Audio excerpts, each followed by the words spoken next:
Ninguém imaginava que o Flamengo, depois de 5 rodadas disputadas do Brasileirão durante a Copa América, estaria na liderança da tabela. Isso está deixando muita gente incomodada, ou melhor, desesperada. Adversários, boa parte da imprensa bairrista estão claramente acusando o golpe. Vamos falar bastante sobre isso no vídeo de hoje. Obviamente, vamos dar uma pincelada naquela parte tática também, para não perder o costume. E vou dar também um pequeno spoiler do pré-jogo de amanhã entre Atlético Mineiro e Flamengo. Tem uma informação aí que eu vou passar legal para vocês, então não percam. Vamos fazer o seguinte, deixa o like aí no vídeo, se inscreve no canal. Vou rodar a vinheta rapidinho na volta. Vamos falar de tática?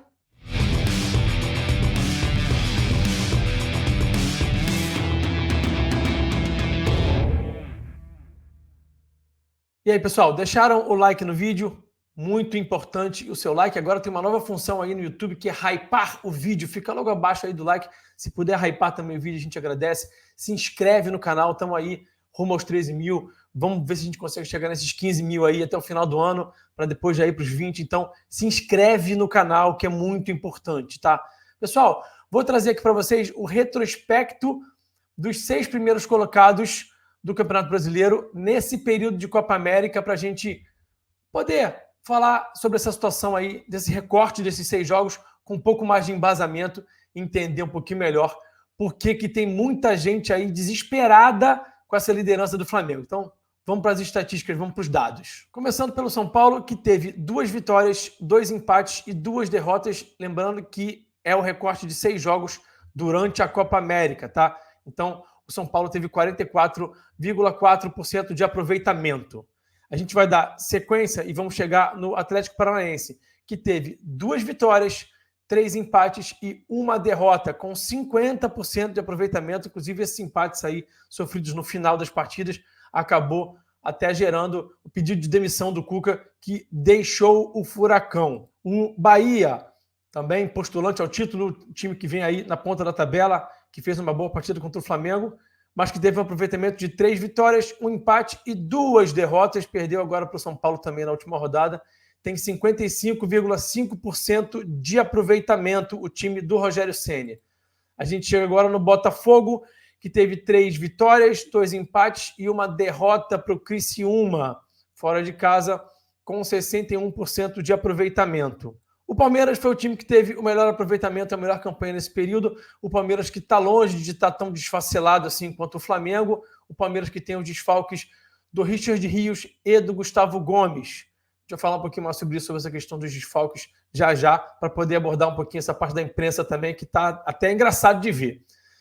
O Palmeiras perdeu só um jogo e foi uma pancada, 3-0 para o Fortaleza, lá no Castelão. O Palmeiras ficou sem rumo nessa partida, tomou um baile do time do Vojvoda, ontem voltou a vencer, ganhou do Corinthians por 2-0. O Atlético Mineiro, por que o Atlético Mineiro está entrando aqui? Ele não está entre os 6 primeiros, ele está lá em 10º, mas o Atlético é o próximo adversário do Flamengo, então eu resolvi incluir aqui o Atlético nesses números. 2 vitórias, 2 empates, 2 derrotas, 44,4% de aproveitamento, igual ao São Paulo. Dessa turma toda aí que eu mostrei, então, o pior aproveitamento nesse recorte recente de 6 jogos. Perdeu 2 vezes seguidas, tomando 4 gols. Tomou 4 gols em casa do Palmeiras. É bem verdade que teve jogadores expulsos, mas depois também foi a Salvador e tomou outra pancada de 4 gols lá do Vitória, lá no Barradão. E tem tido dificuldades em casa. Já vou aproveitar aqui para deixar o spoiler, então, do pré-jogo de amanhã. O Atlético Mineiro não vence em casa há 4 jogos, gente. Tem a 5ª pior campanha em casa. Então não é esse bicho-papão todo, não. Dá para o Flamengo chegar lá e arrumar um bom resultado, sim. Do jeito que o Flamengo tem sido lutador, brigador, taticamente aplicado, com jogadores conseguindo bom desempenho, tático, técnico, físico, mental. Então não dá para descartar até uma vitória do Flamengo lá em Belo Horizonte amanhã, tá? E aí a gente vai chegar no aproveitamento do Flamengo, que foi o segundo melhor desses times todos aí que eu estou falando hoje. 4 vitórias, 1 empate, 1 derrota. Um pouquinho pior o aproveitamento do que o do Palmeiras, né? Que o Palmeiras, em vez de empatar um jogo, ganhou. Mas, por outro lado, o Flamengo também não tomou nenhuma pancada, né? Quando perdeu ali do Juventude, foi uma derrota lá com gols já sofridos aos 87 minutos. O Flamengo poderia ter vencido a partida, teve um gol desperdiçado ali na cara do gol pelo Luiz Araújo, naquela jogadaça do Pedro.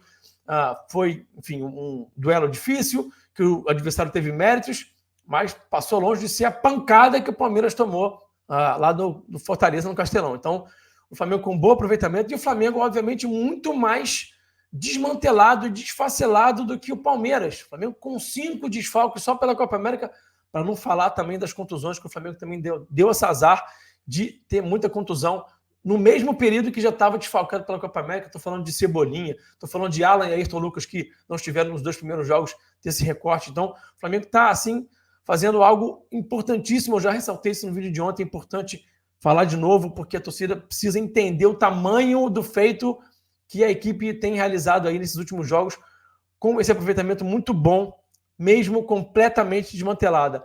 Todos esses dados que eu trouxe até agora são do SofaScore, vocês podem ver até pela identidade visual aí do SofaScore, e eu vou trazer mais 2 dados que o SofaScore trouxe ontem no seu Instagram.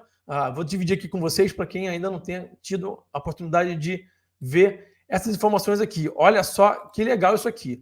O Flamengo, em aproveitamento no Campeonato Brasileiro, é o melhor, com 69,2%. Essa arte aqui é de ontem, então o Palmeiras já encostou um pouquinho mais, mas ainda não está igual ao Flamengo, até porque o Flamengo é o líder com 1 ponto a mais, né? Então, depois desses dados, o Palmeiras ainda ganhou a partida contra o Corinthians, então encostou um pouquinho mais do aproveitamento, mas não consegue empatar com o Flamengo, porque o Flamengo é o líder com 1 ponto a mais. Em número de vitórias, o Palmeiras já empatou com o Flamengo, então está 8-8. Menos derrotas, Flamengo 2, Fortaleza 2. Em termos de gols marcados, o Flamengo é o melhor ataque do campeonato com 22 contra 21 do Bahia. Saldo de gols do Flamengo também é o melhor do campeonato. Mais algumas estatísticas que o Flamengo lidera. Grandes chances de gol, 31, empatado com o Bahia. Finalizações do gol, 71 finalizações do Flamengo, também liderando. Dribles certos, o Flamengo também é o líder com 132. Posses ganhas no ataque, o Flamengo com 60, à frente do Bragantino.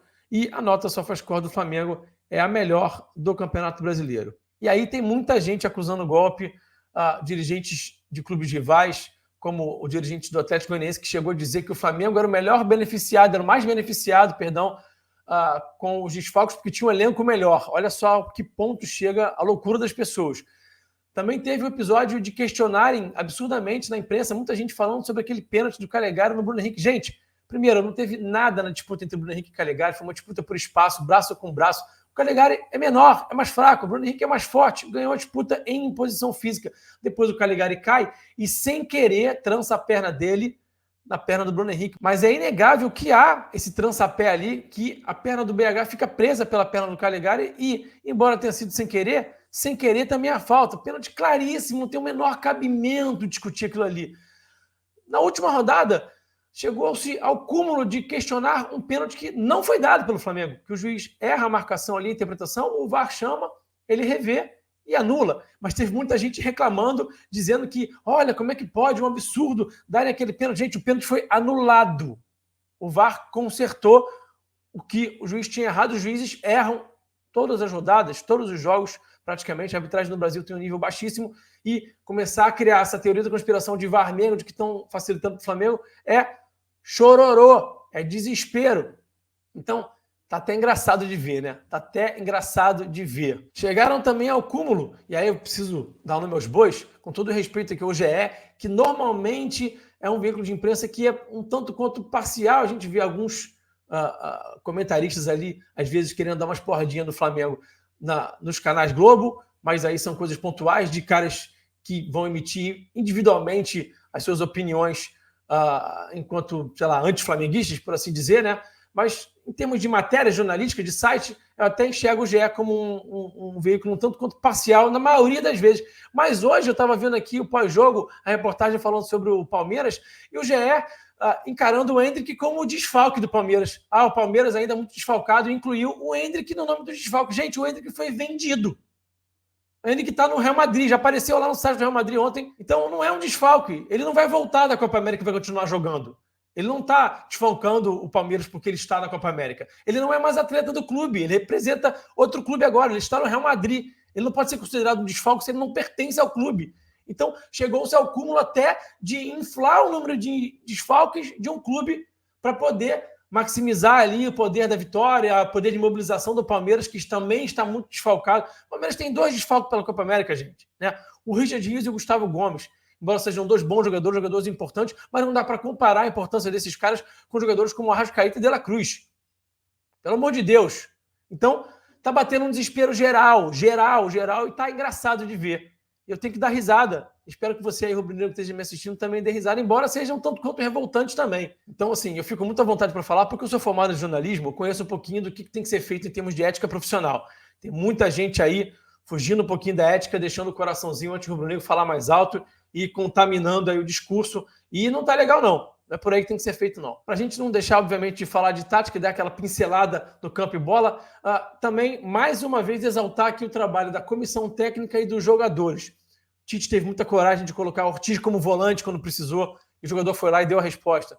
Tite também teve coragem de botar Léo Pereira na lateral, porque precisava, e o Léo Pereira foi lá e deu conta do recado. Você viu o Tite, por exemplo, usando o Gerson como volante e como meia aberto, como ponta, quando precisava, de acordo com a necessidade dos jogos, iniciando de um lado, iniciando do outro, mudando de função, e o Gerson dando a resposta. Você teve jogadores que realmente se superaram, como o Wesley, que ninguém imaginava que ele ia render o que rendeu, e ele está aí entregando um bom nível, especialmente defensivamente. Ele está voando, lidera várias estatísticas. Eu vou trazer um conteúdo sobre o Wesley já, para a gente esmiuçar um pouquinho melhor o rendimento defensivo desse jogador, que tem sido excelente aí, esses 6 jogos em que ele vem atuando no lugar do Varela. Então, muitos méritos também para a comissão em relação às bolas paradas, né? E essa bola parada tem muito mérito de todos, né? Porque a comissão técnica bola as jogadas, ensaia as jogadas, leva para campo, treina exaustivamente, os jogadores colocam em prática no jogo. Isso é muito importante, tem que levar para campo, levar para o jogo que está valendo 3 pontos, do que trabalhar no treino. Os jogadores estão conseguindo fazer as movimentações certas,